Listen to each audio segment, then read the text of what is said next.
وأشهد أن محمدًا عبده ورسوله اللهم صل وسلم وبارك على نبينا محمد وعلى آله وأصحابه أجمعين. أما بعد, we should start with a good question. If we imagine back to the Prophet sallallahu alaihi wasallam's time, to his masjid, and we look at the descriptions of his masjid in the authentic narrations, Sahih al-Bukhari, Sahih Muslim, we notice something key, and that is that in his masjid, throughout his lifetime, throughout the lifetime of Abu Bakr, Umar, and Uthman, radiyallahu anhum, and the beginning portion of Ali ibn Abi Talib's Khilafah. Of course, Ali ibn Abi Talib, radiyallahu anhu, he was the first to move the capital due to the expansion. He moved it to the Eastern Front in Iraq. And that was an issue of, to be able to control the expanding portions of the Islamic empire at the time. All through those times, 30 years after the Prophet sallallahu alaihi wasallam and 10 years during his time, we notice something interesting about the floor in his masjid.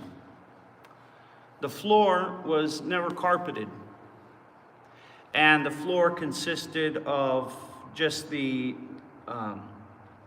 if you will, the cleaned and tidied up portion of the ground, same ground that's outside, because essentially they built the walls and the floor, the ground stayed as it was. So the floor of his masjid was hasa. It was like small stones, right, pebbles, and dirt. And one key thing about his masjid is there were never any lines for people to line their rows up. Not through his time, not through the time of the Khulafa. So what does that mean? Does that mean that putting lines in the carpet in a masjid is haram, is innovation, is wrong? No, we're not talking about that at all. That's not at all what's intended. The question is not regarding the substance of the ground, whether it's carpet or not. Carpet is fine. It's actually a great help, especially in directing people to which direction the Qibla is and maintaining the straightness of the rows. However, it is a crutch of sorts.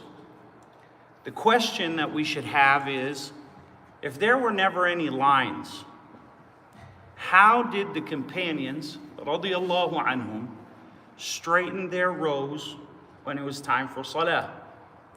Not only that, but the Prophet sallallahu alaihi wasallam made a big deal out of the rows being straight. And he would straighten the rows himself, sallallahu alaihi wasallam, before Salah.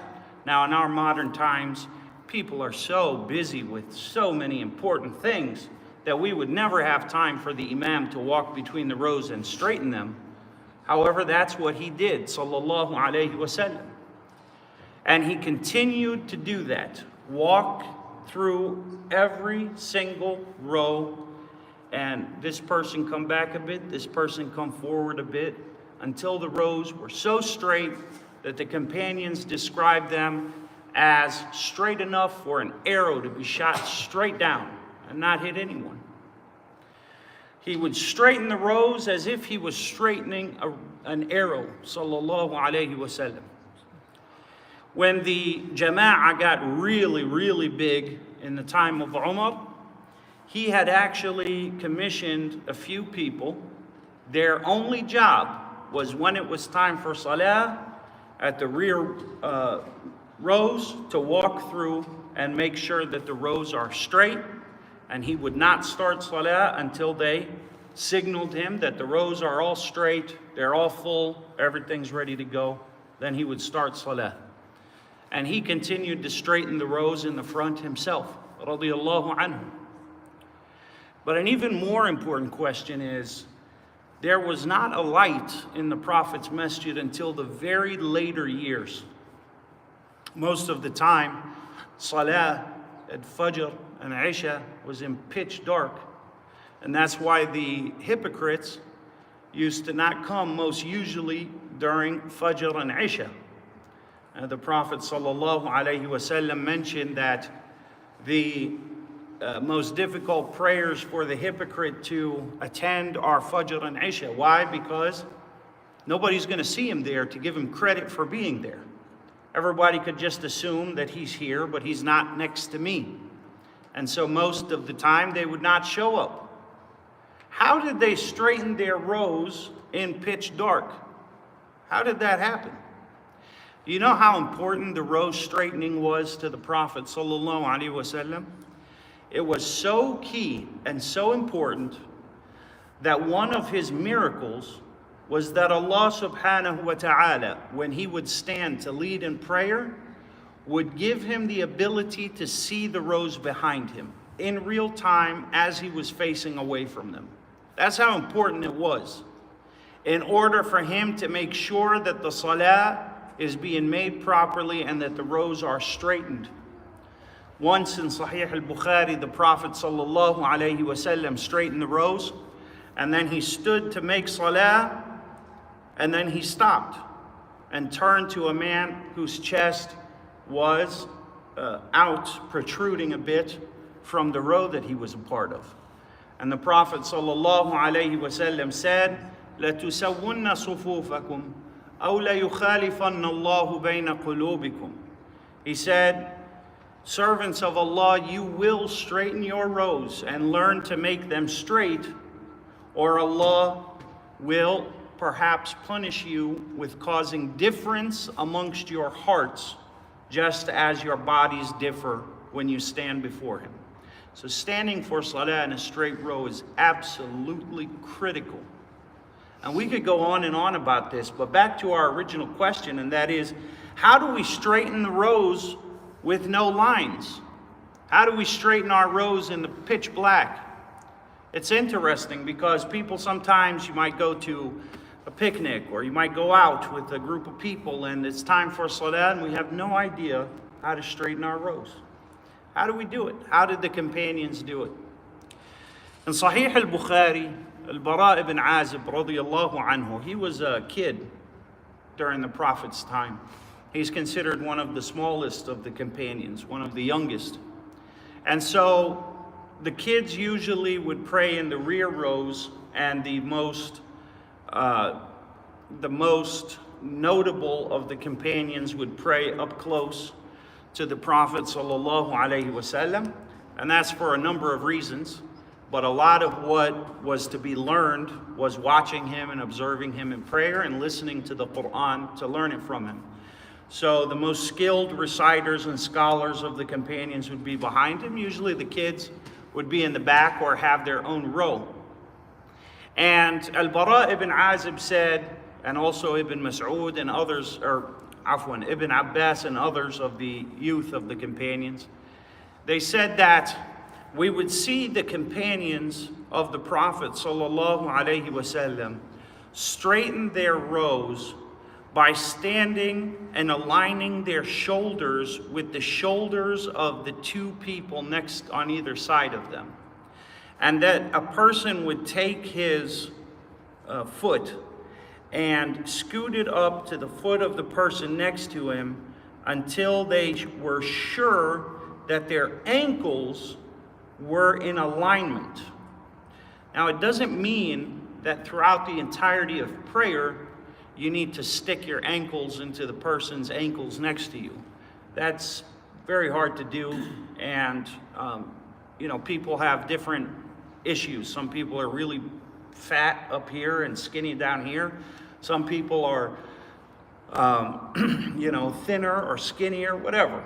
But to initially line up their rows, when they were lining up, they would do this, where they would make sure that their ankle, not their toes, not their heels, not their foot, their ankles, because the ankle, it is the center of a person's line of balance in their body. Your ankles naturally line up directly with your shoulders. And so the shoulder would line up exactly with the shoulder of the person on either side. And the ankles, and in Sunan Abi Dawood, it was Anas and Al-Bara, they added the ankles and the knees would all be in line with the ankles and the knees of the people next to them. That's all you have to do. You don't have to make sure of the person that's next or that's two people away from you. That's not your job. That's not anyone's job.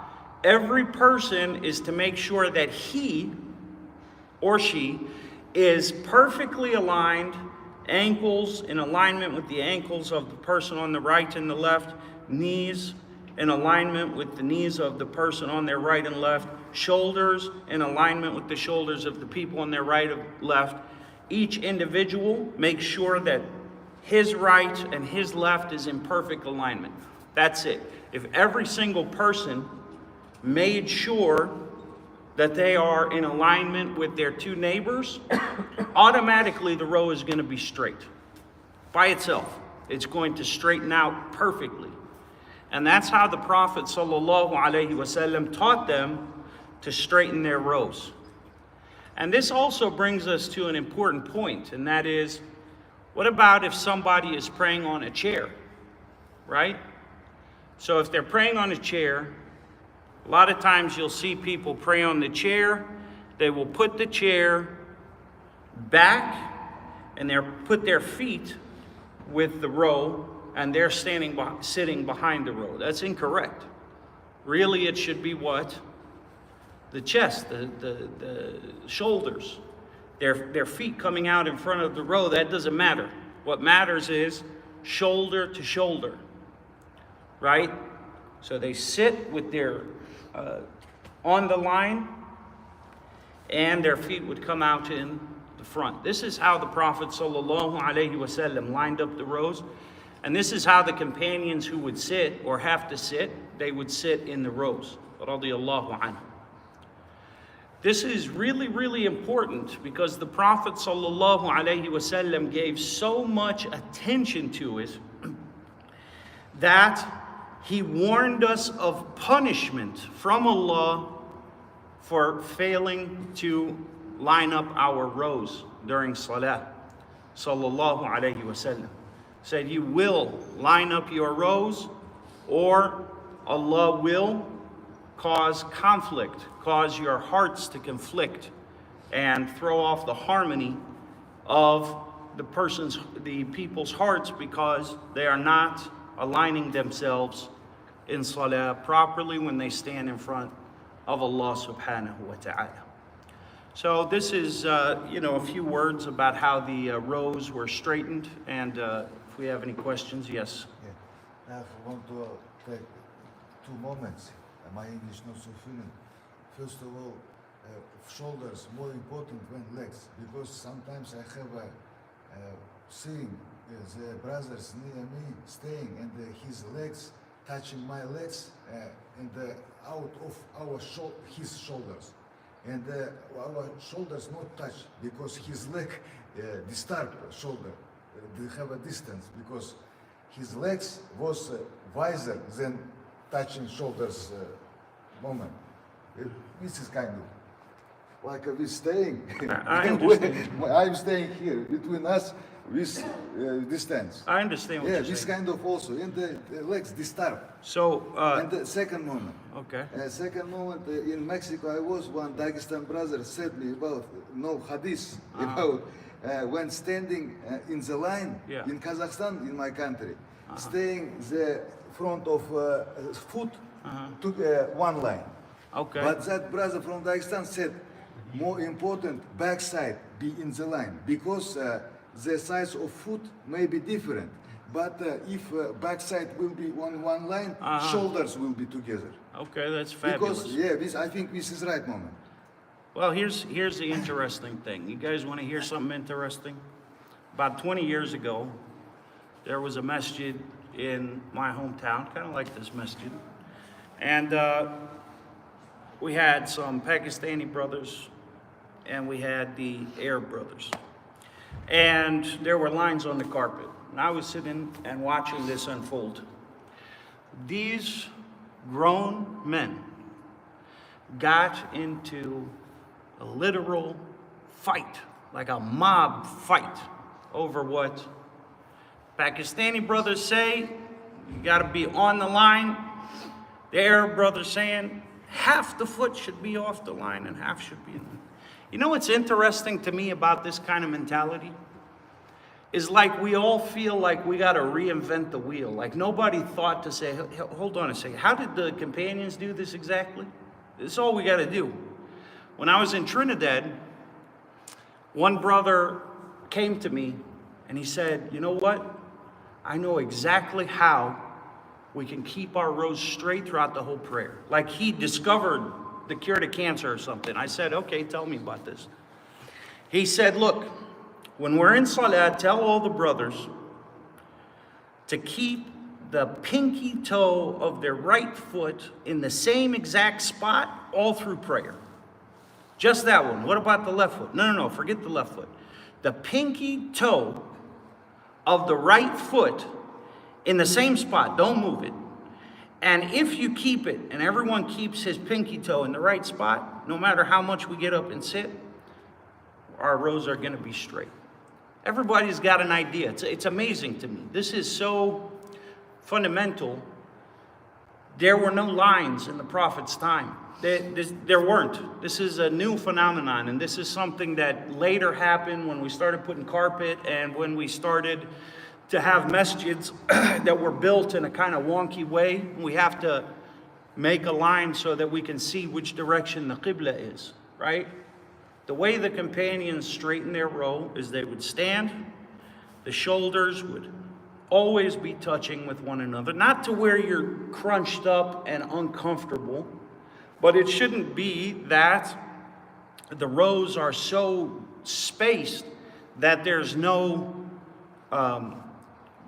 contact with anybody next to you. In Sahih al-Bukhari, the companions radiallahu anhum said that the rows were so tight in the Prophet's time that a man would be brought into the masjid to make salah with two other guys on either side of him, helping him limp into the masjid, right? Like crutches, two guys. And then they would put him in the row, and because of the people next to him, he would be able to stand on his own. That's how the companions described the row in the time of the Prophet sallallahu alaihi wasallam. We don't care about where your toes are. We don't care about where your ankles are. In front of the line, middle of the line, back of the line, toes on the line, all this silliness. This kind of line that we have here in the masjid is nice and big. You put your foot on it, but never use the line in place of the sunnah. This is just a tool. It's an aid, right? It gets you approximately there. But we always rely on what? Shoulders, ankles, knees. This is how the companions straighten their rows. So I stand there, I put my feet, I make sure that my foot is in alignment with the ankles, with the knees, with this. They don't have to stay touching throughout the whole prayer. That's uncomfortable and awkward.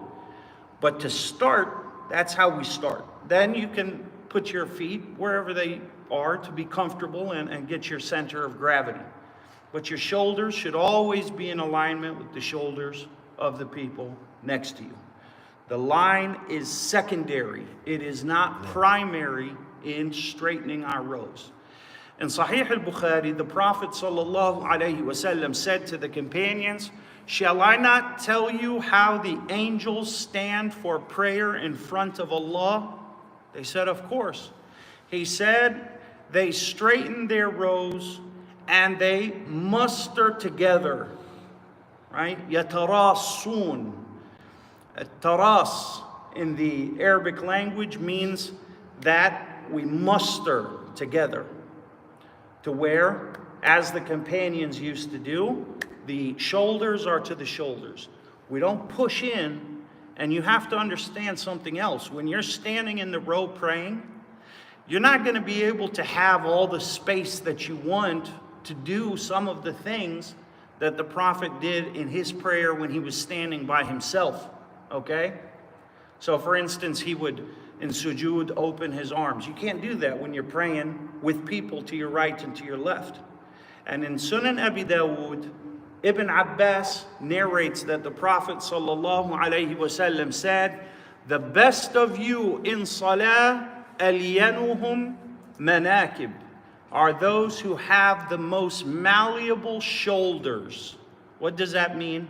That means that they make room for the people to their right and to their left. They don't infringe and take up more space than they should. Some guys, they come in as like muscle guys, you know, and all of the prayer is doing this, and he's just all elbows into your chest and into your hands.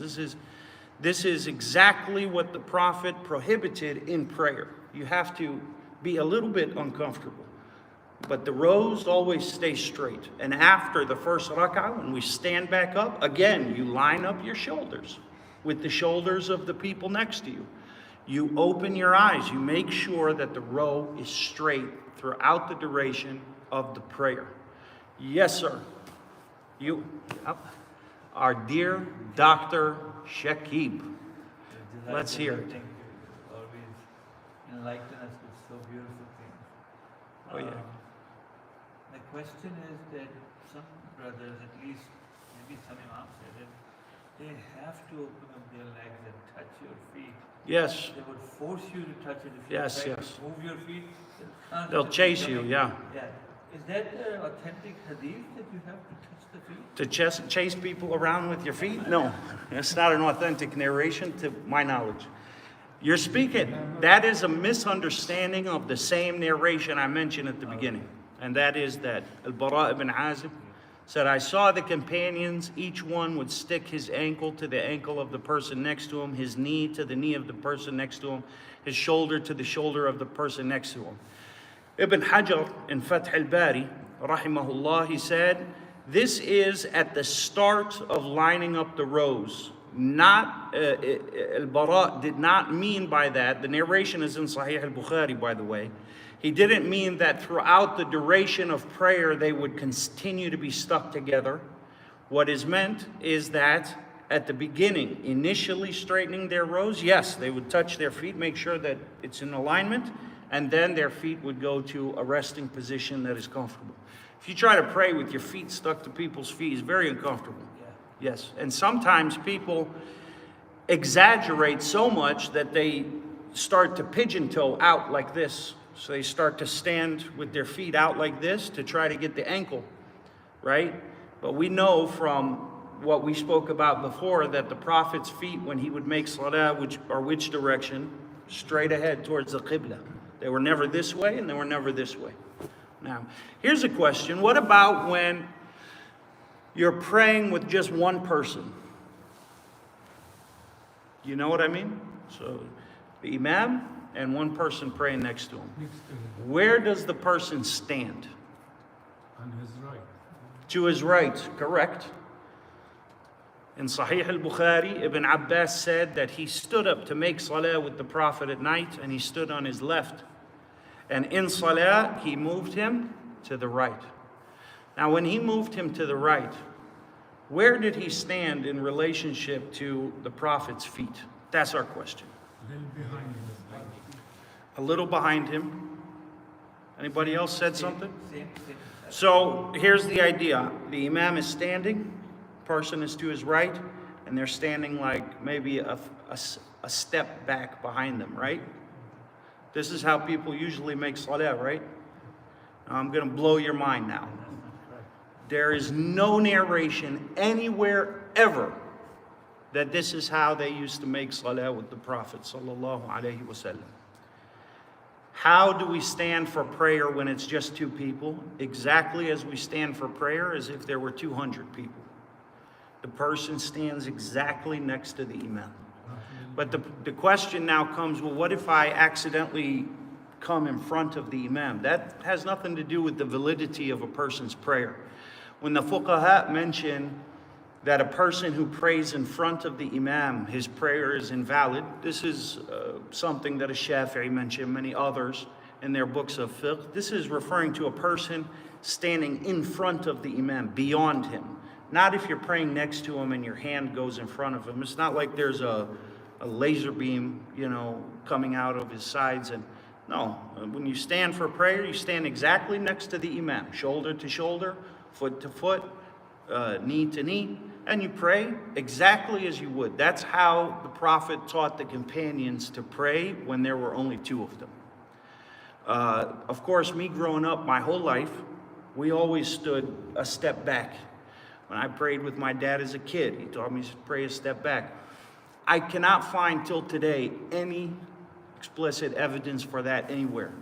And the fuqaha mention that the correct opinion of prayer for two people is that they pray exactly next to each other as they would elsewhere. What about if the place is narrow and we don't have room for the people to pray behind the Imam? So let's say there's 5 of us and there's a narrow little place and we got to pray and there's no way for the people to stand behind the Imam. Where should they stand? 2 on each side. That's a good one. At the beginning, the companions used to stand on both sides of the Prophet sallallahu alaihi wasallam. In the early days in Medina, that's how they prayed. He would stand and the people would stand to his right and left, and the Imam would be in prayer, just like if a woman leads Salah with other women, right? However, that was later abrogated, meaning mansukh. And it started to be that they should pray on his right, and if it's more than one, they should pray behind him. Okay? However, if a person is in a situation where there's no room, فَاتَّقُوا اللَّهَ مَا اسْتَطَعْتُمْ. We are to obey Allah as much as we can.